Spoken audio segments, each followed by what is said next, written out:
I said, let's walk through talking money with each of the 4 days. Okay. So, and we won't necessarily go into obstacles, but so remember on day 1, when the patient calls it. So remember, what's talked about money? Well, remember, you don't want to create too big of a deal with money on day 1 because you want to establish need. So what's dealt with money is basically verifying who's responsible for payment, and that should be in your intake forms. If they have insurance, getting copies of the insurance and copies of their driver's license to verify their insurance. That's another major. And then leaving a deposit at the end of day 1. Do not ask for a deposit before you see the patient. You know why, right, Mike? Yeah, because we haven't dealt with need yet. You haven't dealt with need. And so also, you see it would be a big mistake to go over the results of the insurance policy prior to doing the consultation and exam. How that would be a mistake to sit the patient down and go over what their insurance does cover and does not cover before the consultation and exam. Can you see how that would be a big mistake? That'd be a mistake. Yep. Okay. And the reason it's a mistake is now the obstacles of money is always the largest obstacle, and all you're doing now is magnifying it. So if they come in and all you're doing is talking about money, especially if you're telling them what the insurance does not cover, can you see how that's just scaring the heck out of them, and it's magnifying the obstacle and the problem of money? Oh yeah, for sure. Okay, so we definitely do not want to do that. So what do we do? So at least you get, when they come in, you've got their signature on who's responsible for payment. You've got the copy of their insurance card. And at this point, that's all you need. That's plenty enough to get going. They've signed off. They've signed off for who's responsible. Now, I'm not going to go into obstacles right now or variations because we could talk about coupons and all kinds of things. That's not, I just want to hit some of these major bullet points. So when you're done with the consultation and exam, or the consultation, you move to the exam, done with the exam, you finished all that. So there's no real reason for the doctor to talk about money at the end of day 1 right now.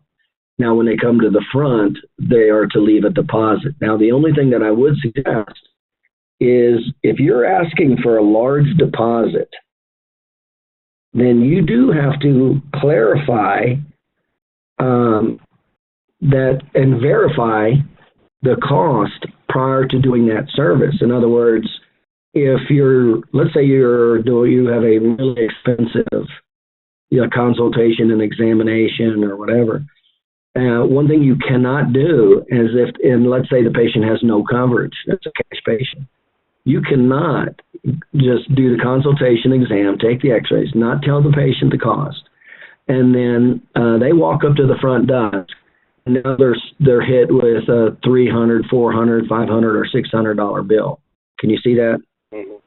Yep. Okay, you just destroyed the relationship. In other words, that doesn't fit into the normal paradigm.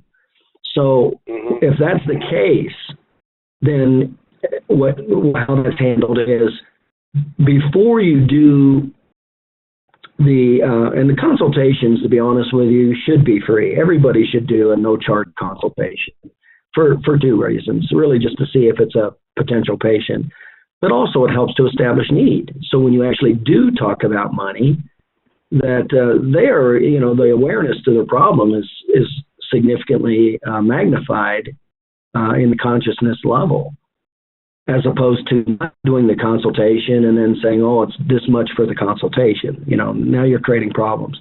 So you should at least do the consultation. That establishes need. Now, if the patient does not have any insurance at all, and it's a cash patient, and you're going to have somewhat larger of a fee, then you do have to get the okay for the exam. And the key here is to do a la carte. So you don't want to tell them the whole amount of money. Like, in other words, if I finished a consultation, I'm starting the exam, I do not want to tell the patient, oh, it's this much money for the consultation, or excuse me, for the examination and x-rays. Well, you violated two principles. Number one is we haven't even talked about x-rays. We haven't even established the need for x-rays, and who said that we're even going to take x-rays? So that's a major paradigm shift right there. And then the second one is because you've added that amount in without increasing the need, now it seems even larger. Now that obstacle seems even larger. So, Mike, can you see how, let's say your consultation and exam and x-rays, let's say it was $350, and you were done with the consultation, and now you said and you know it's a cash patient, and then you say now the consultation, and remember, they've already signed off, but the point is you can't hit them with a large unexpected fee at the front desk. That, they expect to pay something, but if you're going to have a larger bill, then you definitely want to introduce that, but you don't introduce it in the total amount. So what you would do is you would just say, now there was no charge for the consultation, so we'll go ahead and do a complete examination. The cost for the examination is X, whatever that your cost is. Will that work for you? See, that I'm getting a smaller amount for that examination as opposed to increasing it more with the x-rays. As opposed to if I finish the exam, I've increased the awareness even more because now the patient knows I know what the problem is and I can help because I would have already delivered the diagnosis. And then I would have said, and so what we would do at this point is take a couple x-rays to see how severe the problem is, and the cost for the x-rays is X. Well, there's a big difference now because how I stair-stepped it. In other words, instead of bulking those two prices together, the exam and x-ray, and doing it before the exam, I just increase the obstacle without increasing the need that I'm going to be able to do with the exam. So I want to lower the amount, so I'm only going to talk about the cost of the exam, do the exam.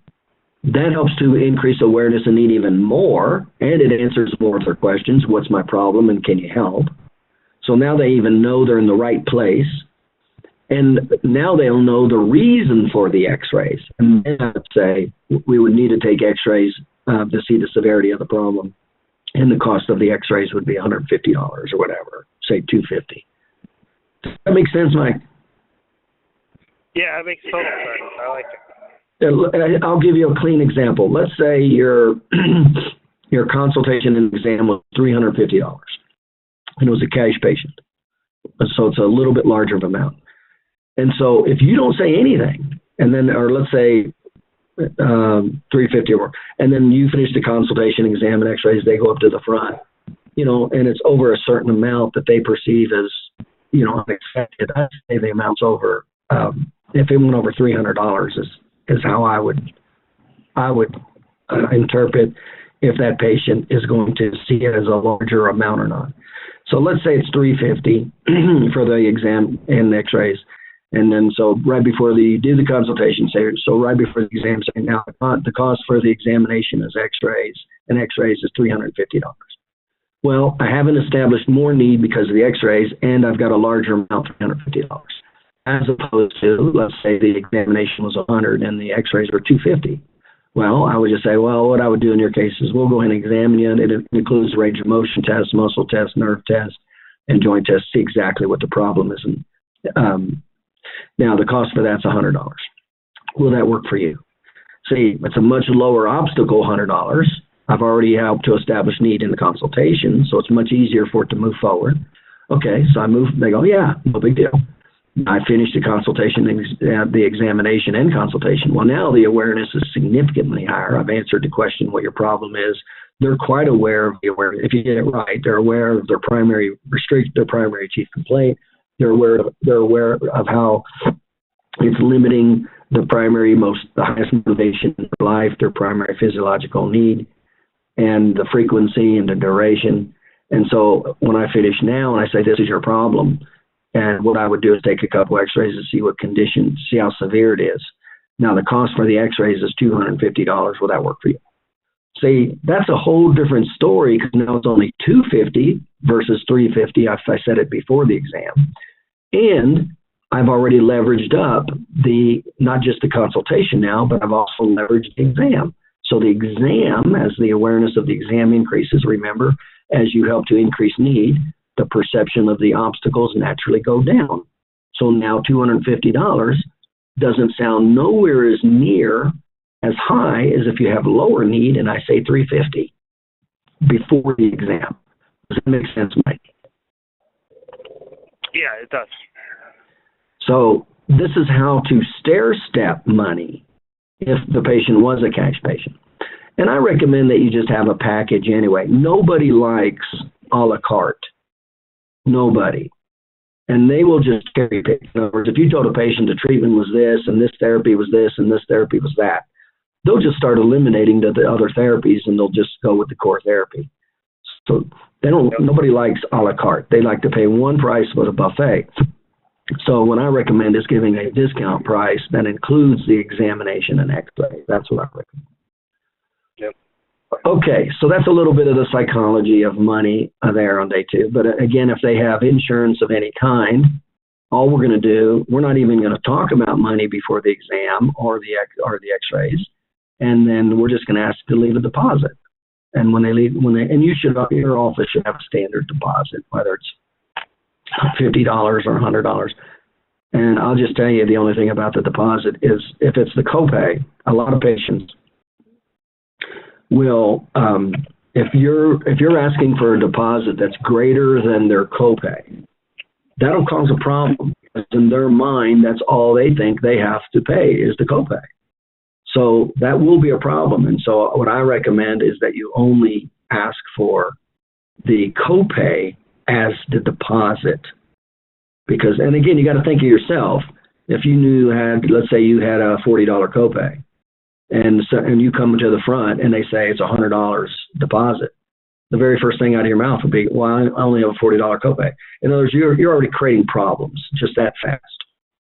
So at the end of the first day, the best thing to do is to accept their copay as the down payment, or if there's no insurance at all, come up with a deposit, $50, $100, whatever. But what I really recommend for the cash patients is have the package to where the consultation, examination, or the exam and x-rays is a kind of like a discounted package. Okay, so having said that, that's it for day 1 with money. And then just a couple things is, if the doctor is having trouble collecting money, then the doctor should say it in the room, kind of like I explained. If the doctor's new, then he should always schedule the appointment on day 1, because if he's new, he's not going to be very good at training his staff, number 1, and he'll have more authority. Now, this has to do with time and money. And so I recommend the doctors that are seeing, and I typically say under 150 visits a week, definitely under 100. You do not have the skill level to not talk about time or money, scheduling their appointments, and send it to your front desk. That's a high likelihood that you do not have that knowledge and skill level to where you get somebody with lower authority that they've actually been trained good. They've been trained like a black belt in how to handle scheduling the appointments and money. And so that's why I say if you're under those amounts, you have to use the doctor's authority. So the doctor actually has to schedule the appointments, and I explained that in the seminar for the next appointment. That includes the specific time, not just we'll see you tomorrow. So this morning or afternoon, and then what specific time. And remember, the way we book appointments is real easy for the doctor you should not have to look at an appointment book the way we schedule appointments. You should just know your open slots for your new patients and your report of findings. You should have 2 open slots in the early morning, 2 in the early afternoon or late morning, 2 open slots, options for the early afternoon. And then in the late afternoon, you should have 2 open slots in the late afternoon, early late afternoon, and late afternoon. So you already know what those slots are. There's no way you should have to stop and go up to that appointment book. That's another problem. You're not going to be able to see very many patients by stopping and walking to the front desk. So that's why we say talk about time, and that's the same with money. So if the doctor's not real good with, not real experienced, don't leave it up to the front desk. The doctor at least has his authority working for him, and he's going to have higher intentions. Most doctors don't do it, though, because they're afraid to talk money. And so they leave it up to an untrained high school kid at the front desk. And that's why I say, are you willing to leave your livelihood, money, to an untrained high school kid high school graduate at the front desk? And, that's just stupid. So even if you're not comfortable with it, you got to get comfortable and learn to talk smaller amounts and learn how to talk money, because it's your livelihood we're talking about. And that girl at the front desk doesn't care about her livelihood as much as she cares about hers. So having said that, the doctor would clear up the money, would also be specific with the money issues. And again, that's the patient who does not have any type of insurance at all, and it's a cash patient.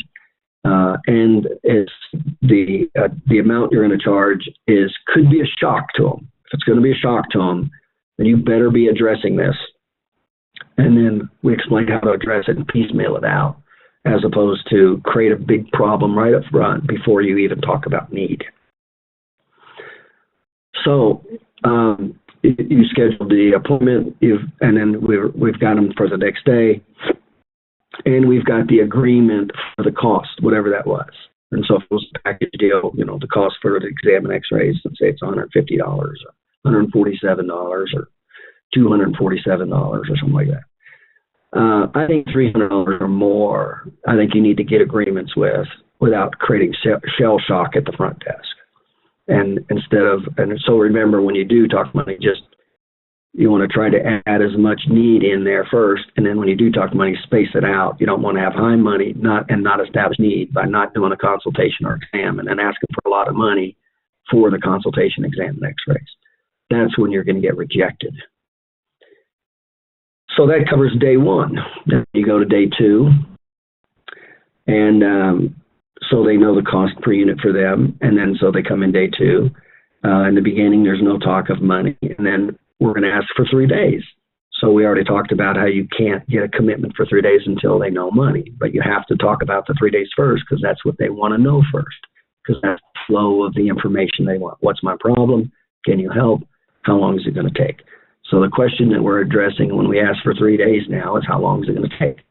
So we don't have a 100% answer, but we do have a 70 to 80% answer, which is we'll work with you for the next 3 days, see how you respond to treatment. At the end of that time, we'd have a better idea what it'd take to get you back to normal, or as much as your body will allow. So that is time. Does that make sense? And then we go to money.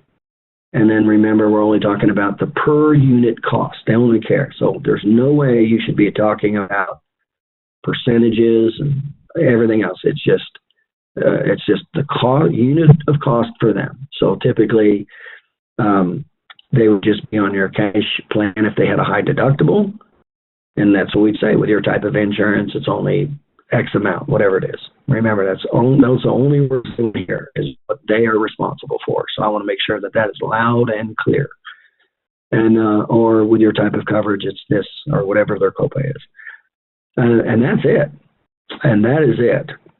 And then remember, your office visit, whatever you charge for an office visit, should pretty much be a buffet, not a la carte. There's only a few situations where you don't want it a buffet.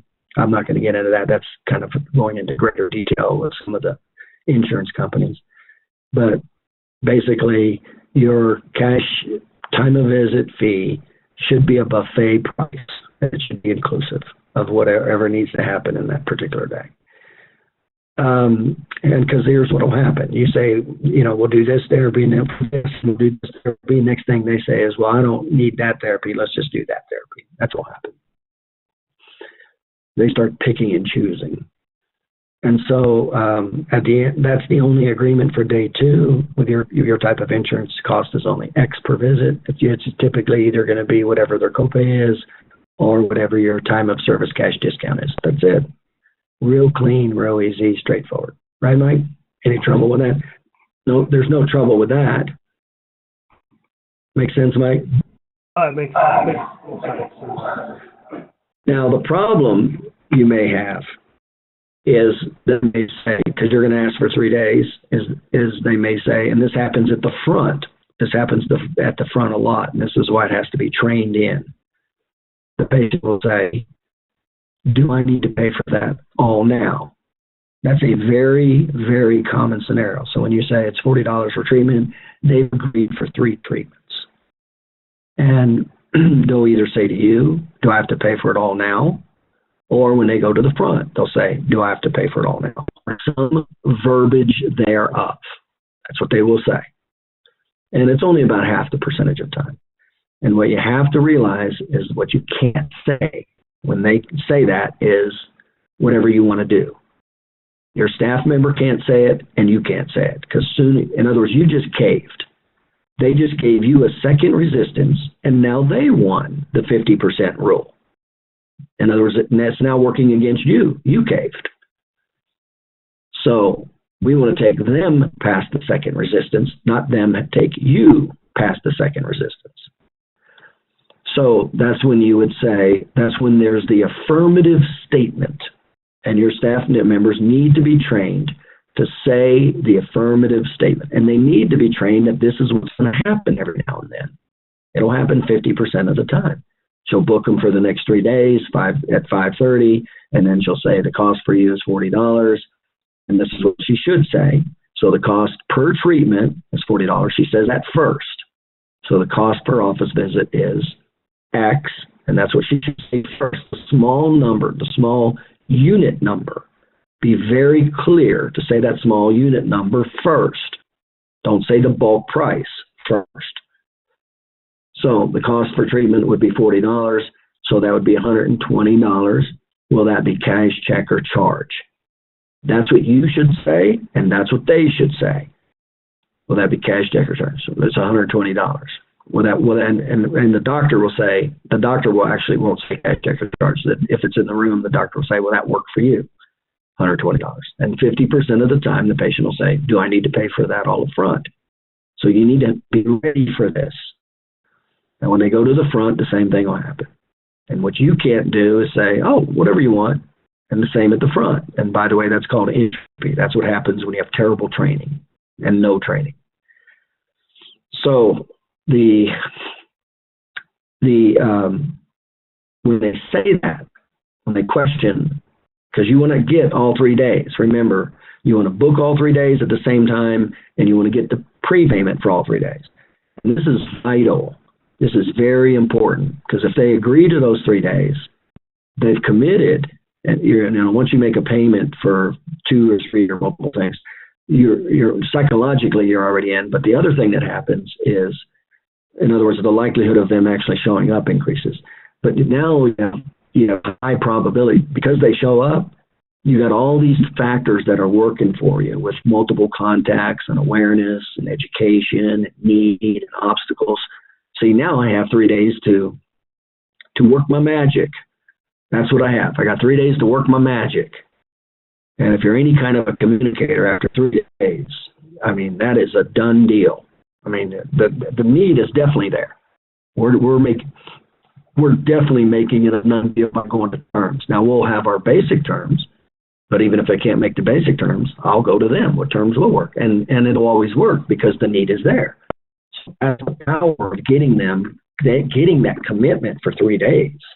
And that's how important it is to get that money into those 3 days. Because if you can get them through those 3 days, your chances of that patient staying and paying for long-term care skyrocket. That is the importance of getting that prepay for those 3 days. So do not underestimate that. So when they come to the front, she says that'll be $40 per visit.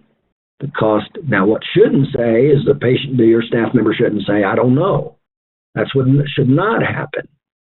Patients need to know time and money. Those, the obstacles they need assurances on. So even if it's worst case scenario, like let's say they don't know what the copay is, then worst case scenario, I'm going to tell them what the cash discount office visit is. Well, worst case scenario, it's only this. See? In other words, I'm giving them high assurances. One thing they can't not know is money. You got to be clear on this. This is a major issue. It's the number one obstacle that's going to cut you.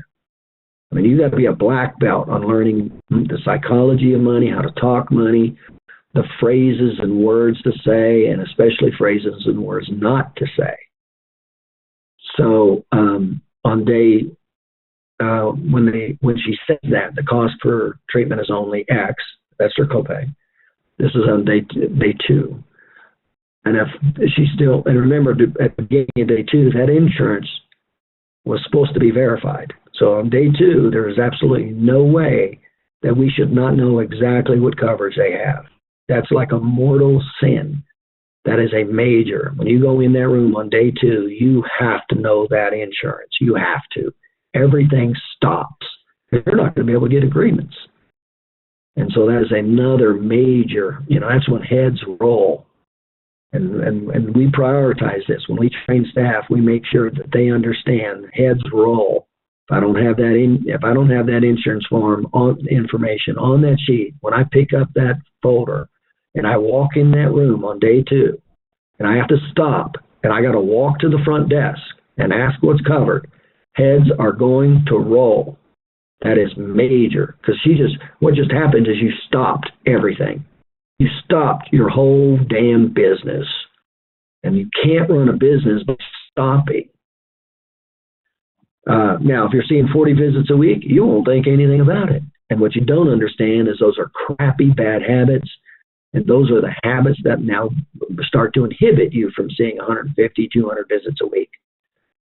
So, my staff was not only trained and emphasized, on occasion, somebody would still forget, and there was one person responsible for that, and they still would have it. And man, I did not have a pleasant face on my face when I walked to that front desk and I pointed to where that insurance information should have been on that sheet, and it wasn't there. It was not a smiley face they got. They knew that was bad juju. And then the next staff meeting, they heard about it. That can't happen. And the reason it can't happen is because the patient can't commit. You go in the room, you don't owe money, patient can't commit. It's over with just that fast. They just fired you because of something so simple that should have been done.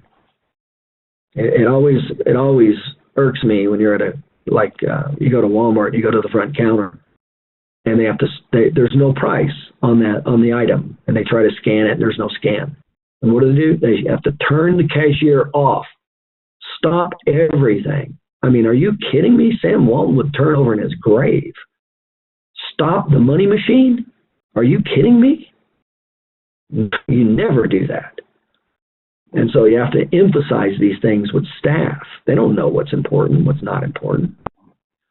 So anyway, having said that, so you walk in, you now have the money amount. So even if the cost per the copay isn't on there, then let's say it's large, like they have a large deductible, it's not met or whatever, then they're just on your cash discount plan, time of service discount plan. That's it. So at least you have an affirmation of that you can get an assurance with the agreement.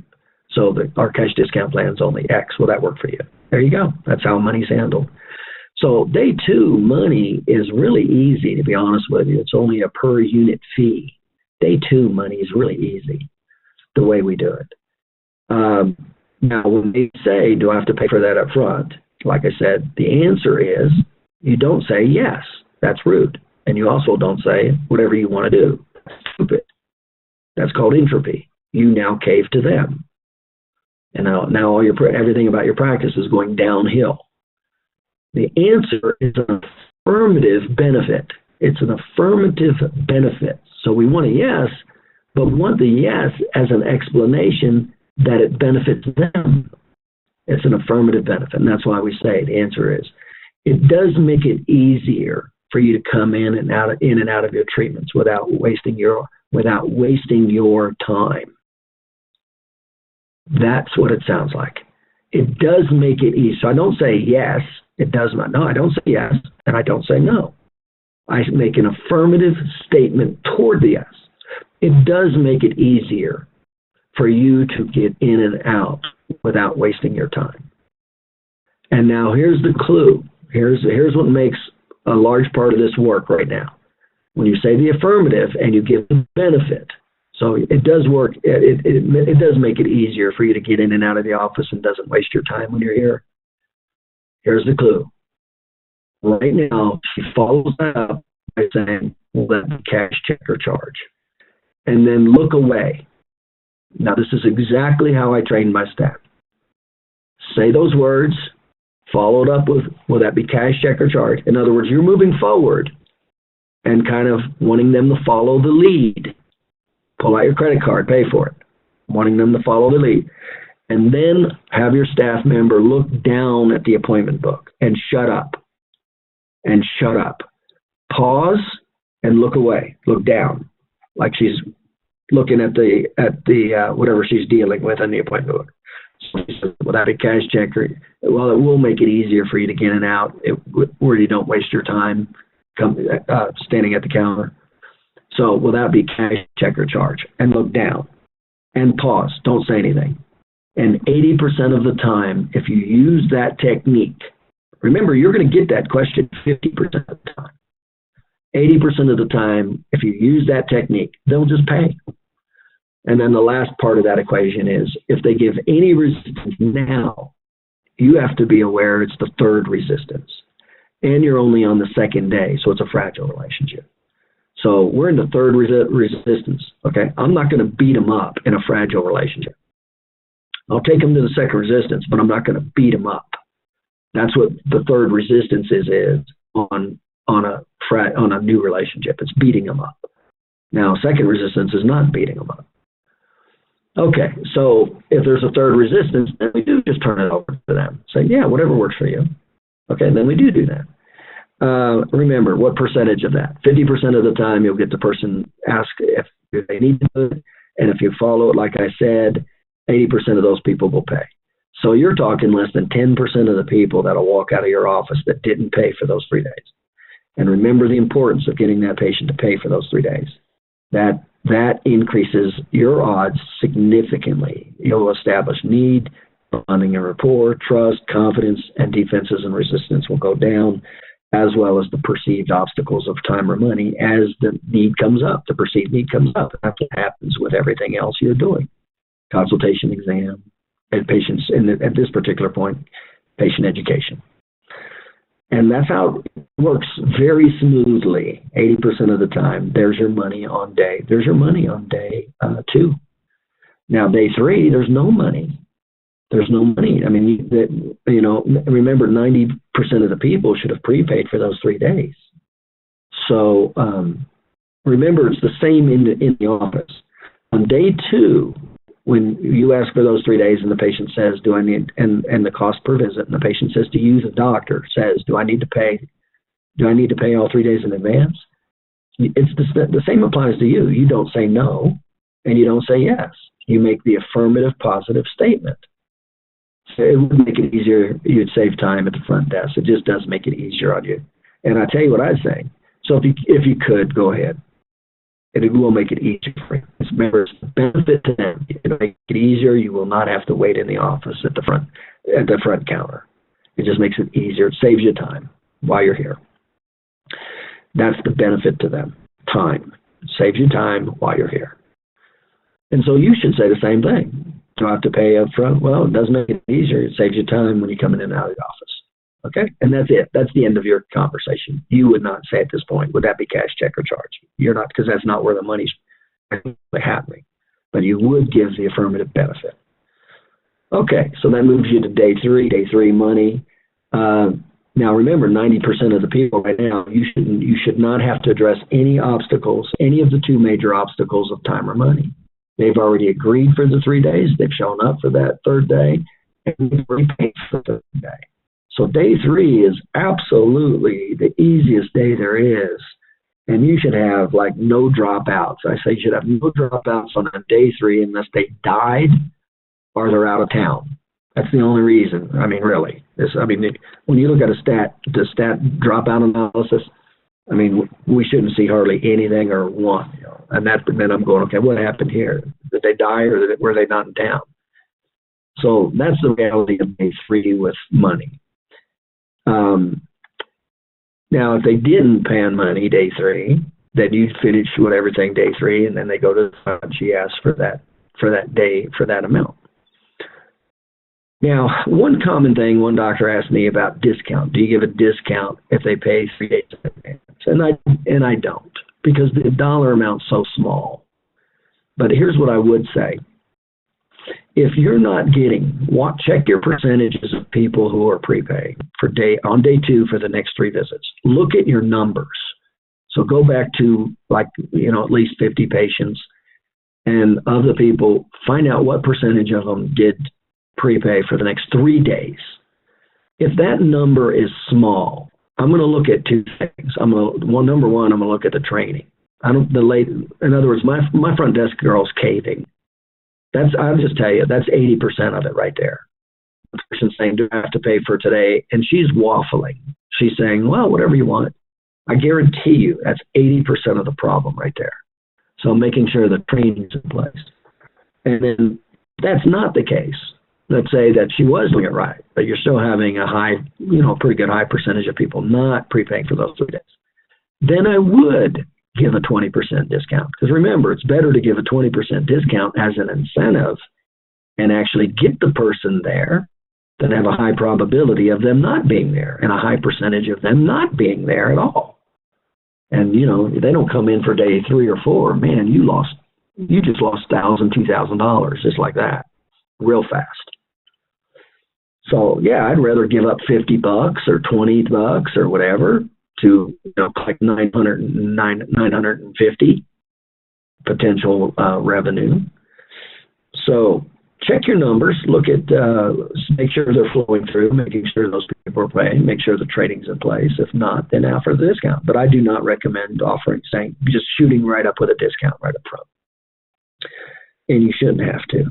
It's a small amount per day. You add 3 days up, $150. If it's $50 a visit, $150, that's not too big of a deal. All right, having said that, day 3 is good. Now you go into day 4. And so day 4, we're going to come around and go. So remember, the most important thing, there's a couple major important things we did on day 4 with money.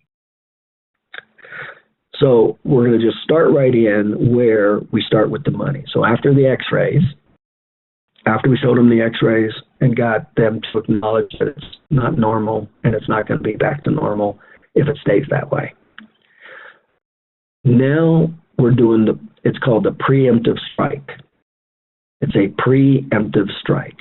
And what it does is it helps lower the perceived barriers. And that's when we say the 2 statements of time and money. The time and money statement. Now, this will have a big impact. If you do this, this will have a big impact of acceptance. Because one of the reasons when you ask which of the 3 phases you would like to get back to normal, one of the 3 reasons they'll say repair phase. If you're getting that a lot, the reason they're saying repair phase and not remodel is because their perception of the amount of money or time. Remember, if we're talking money or time, we're really talking about money 80% of the time, 80%. It is not an equal obstacle. 80 is easily, money is easily 80% of the obstacle relative to time or money, the 2 main obstacles. So if you're getting that, that's what the deal is. Their perception, their relative need, but their perception of the amount of money it's going to take is still perceived as big because it's an unknown. The total amount is unknown. And so they'll play their cards to their vest and go, well, let me just do halfway and let me see what this comes out to. And so that's what this upfront contracting does. when we address the office policies. And that's when we say the statement, we understand time and money are major considerations when dealing with their health care. And so we have 2 office policies specifically to help our patients. Number 1 has to do with time.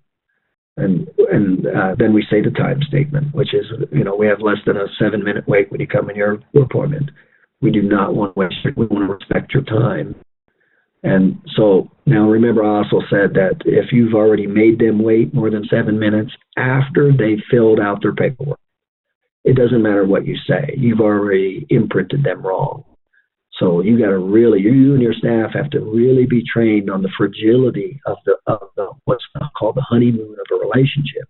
The beginning of this relationship, you need to if you're not highly, jacked up, aware that this is a unbelievably fragile relationship, and you have not conveyed that and trained that to your staff, because your staff will treat these new patients just like people that have come in 20 times. I've seen that in many offices I walk into. I come in for the first time and the staff's treating me meaning abusing me, not paying attention to me. That's why when they're done with that paperwork into day 1, there better be action. They better be moving back. Day 2, as soon as they sign in, they better be moving back. They better not be going back to that chair. You better be evaluating something: space, time, labor, equipment, skill set, knowledge flow. You got a major problem if that person has to turn and go sit in that waiting room chair. Or not, I told you that should be an office policy. Once people sign in, they're not allowed to go turn around and sit in that chair. That's a huge negative. It's an unbelievable positive when they sign in and they're imprinted that way. As soon as they sign in, they go back. They love it. They sign in and they just go right back. Patients just love that. And whether it's back to the treatment area or start on therapy if the doctor is doing what they want through 4. These are all trained. These are called flow. So the second preemptive strike is the money strike. And what we're trying to do is get them to see, before we ask them for a lot of money or a lot more money, is we're trying to remove their perception of obstacles of money. So we're trying to minimize it. We're trying to go, hey, it's okay. You can make this money commitment because it's going to be okay. That's what this does. And I'd recommend you learn it word for word very well. And that's when we say, and we always say office policy. And the second office policy, that's called third party. So the second office policy we have is we make it affordable. And that all our patients, the care, whatever care plan they choose, can be as low as X payment every 2 weeks. And what I recommended is that the number you put in X is under $100, like 97, 80, 77, 87, whatever, every 2 weeks. And even in 47. And remember the simple way we did that. And it's kind of hard to explain here without a visual, but we'll just look at a bare minimum plan of if, like, somebody's going through 3 phases of healing: inflammation phase, 4 visits; the repair phase, the low end of time, 6 weeks, 3 times a week, times 6 is 18, 3 times a week, because of the piezoelectric effect. You have to have frequency.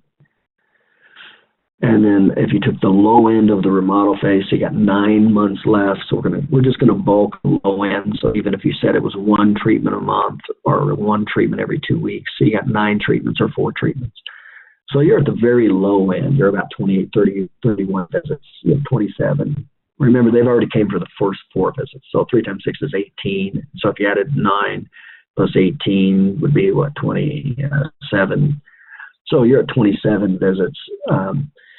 And then if you multiplied that times your cash visit, or whatever your cash visit is, and then divided that into, and then you could take through whatever that treatment plan. Let's say that treatment plan was going to be, let's say 4 months, 3 times a week, twice a week, once a week, whatever.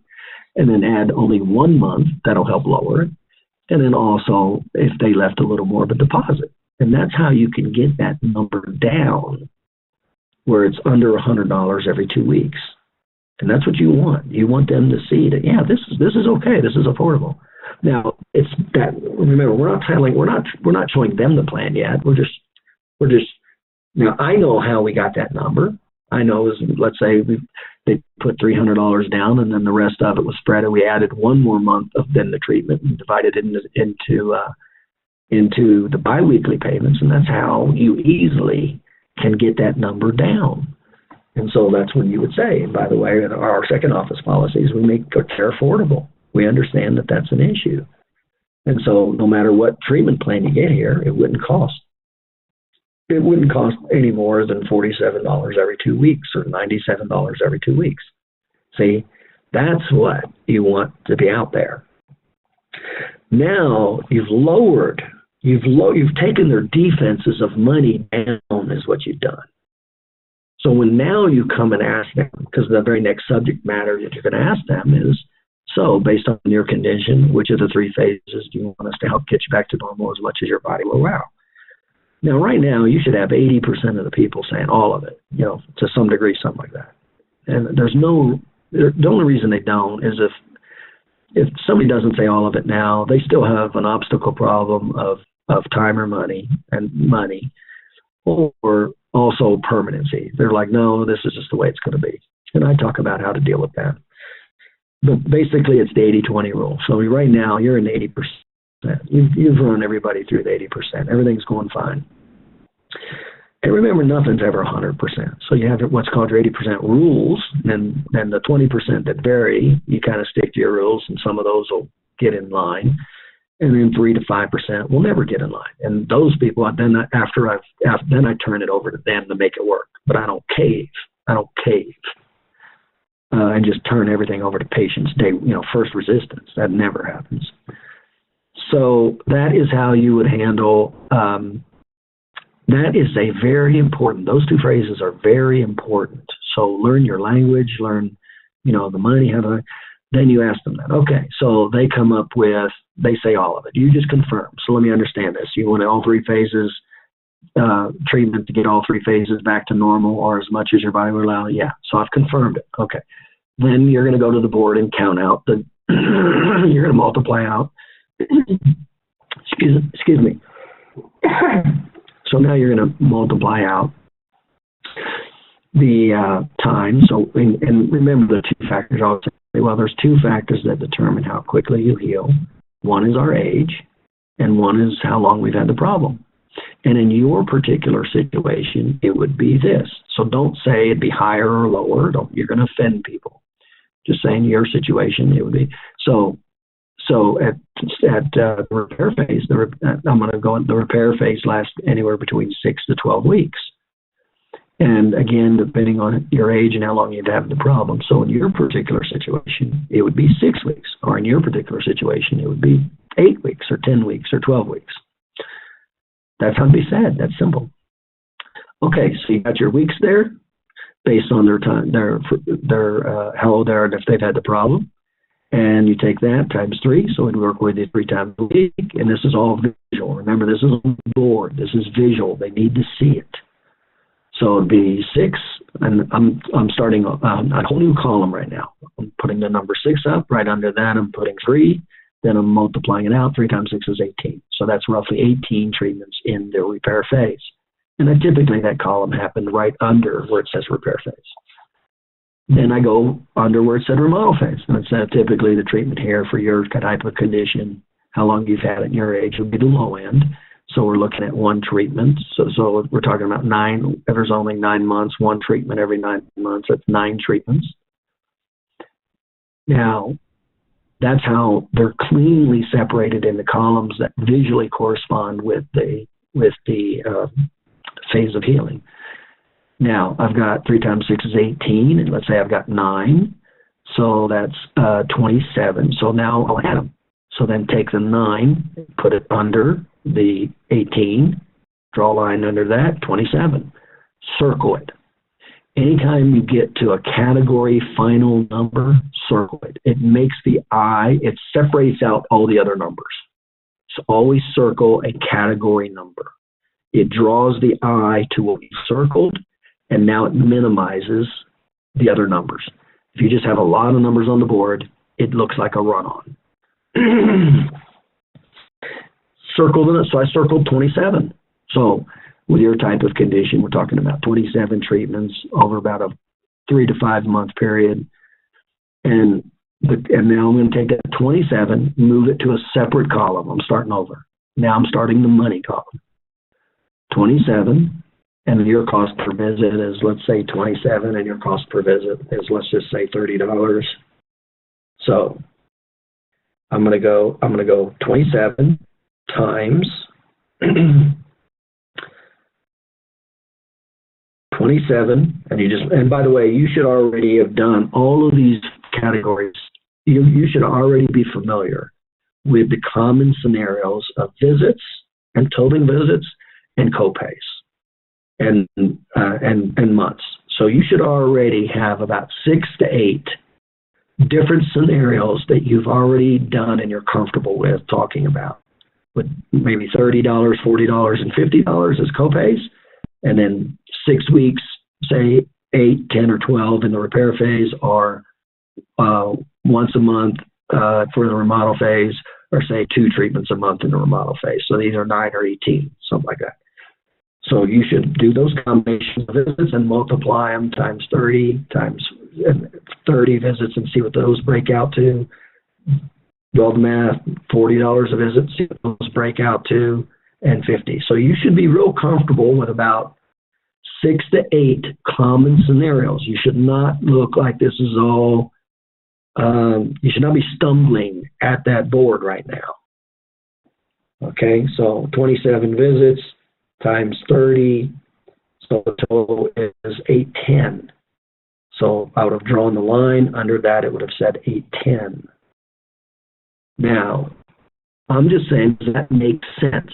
I am not right now saying, do you want this? Remember, when you're new in training, do not go for the total prepay amount. Do not. When you're new. And I don't recommend you going for the total amount first until you're at least over 50% prepay. Over 50%, at least.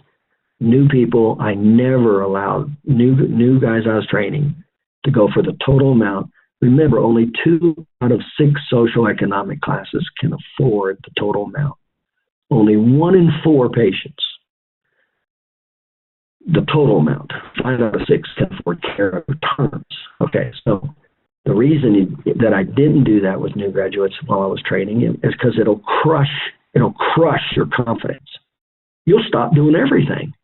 It'll crush your confidence. And you have to protect your confidence.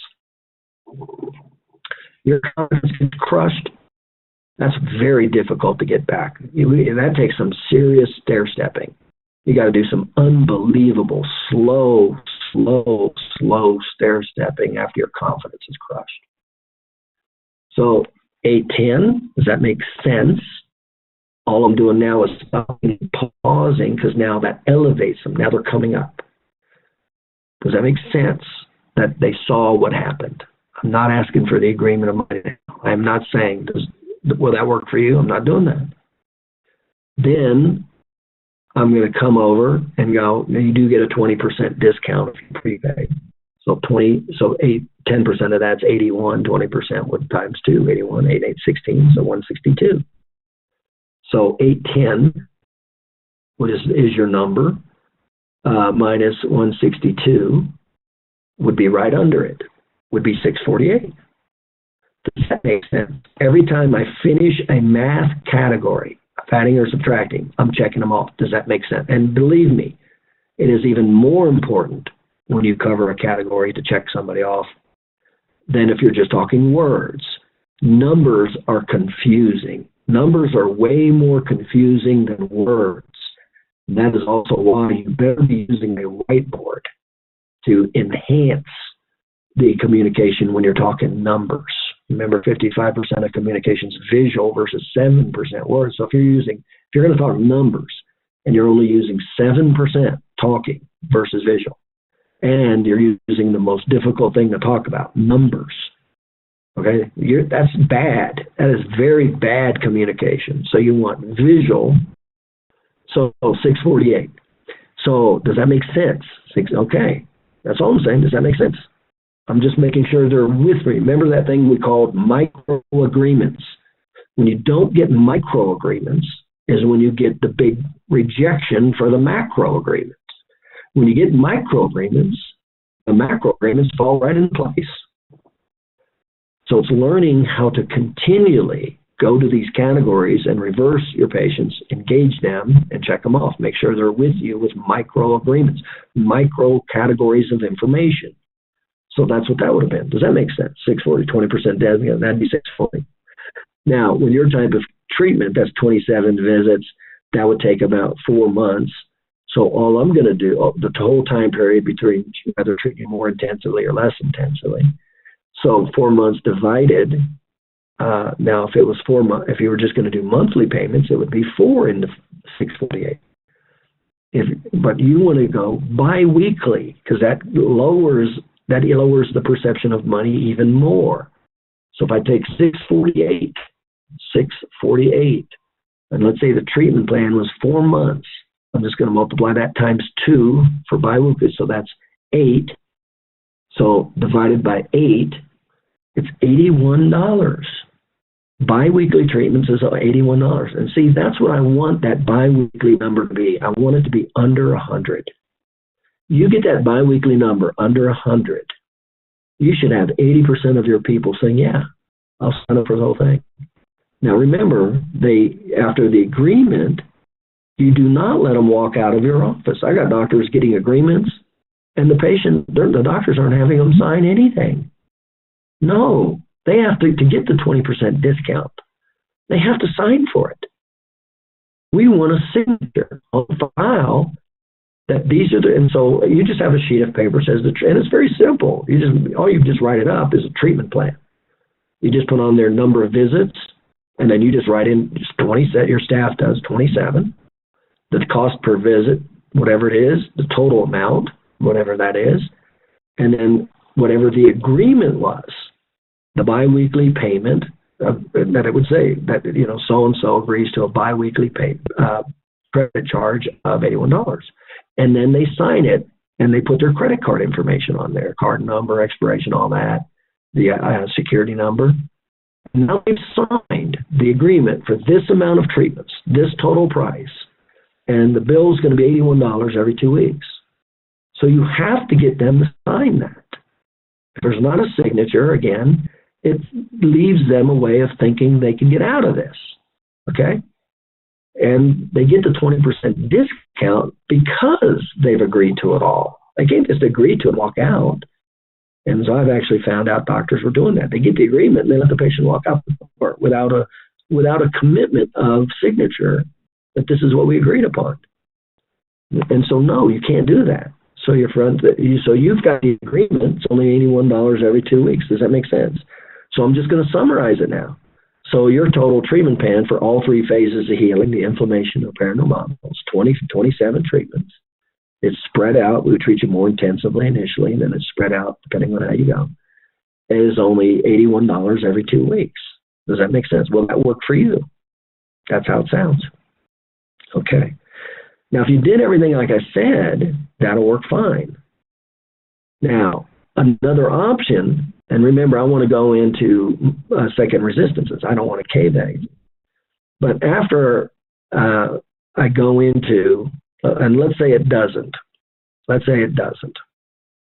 What do you do now when you go, in other words, you're at the lowest amount, and they say no. What do you do now? Well, remember the equation. The equation is need relative to obstacles of time or money divided by trust. So you're already at a low denominator here, 81. You're at a low number relative to the need. And they say no. What you have to do is not go lower with the money. You've got to go back and establish need. So I'm going to put money on hold right now.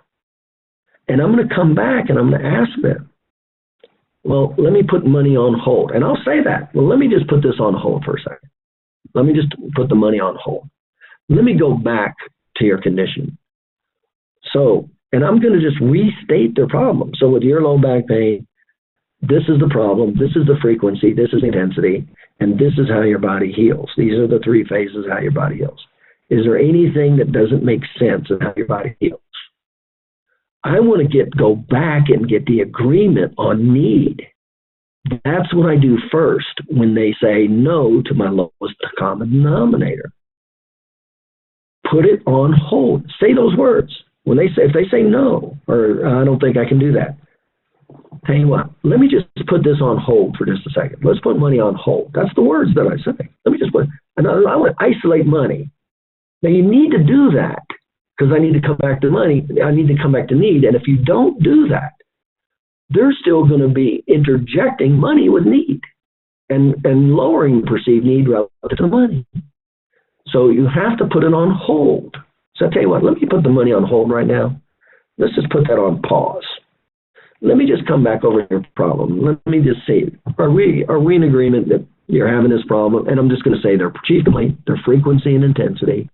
And I'm going to go, we agree on the 3 phases, and this is how your body's going to heal. Any questions about your problem, how it's affecting your life? In other words, I'm going to say the problem, the frequency, and the primary restriction, and then get the agreement with the 3 phases, and this is how it heals. Is there any disagreement with your problem and how it heals? Your problem, how it's affecting your life, and how it heals. That's what I want to say. If I don't have an agreement there, I got to clear that up. I got to find out what is it that they don't agree with there, because need is not established now. Now, if they do, if I say their chief complaint, their primary restriction, how it's limiting or restricting their life, and then how how it heals in each of the 3 phases. What I should get right now is, yeah, that makes total sense. No, I totally agree with you. I got it. That's what you should hear right now. If not, you can't talk money. You've now got to stay right where you're at, and you got to, where are they at, chief? Were you on the right chief complaint? Were you on the right frequency or intensity?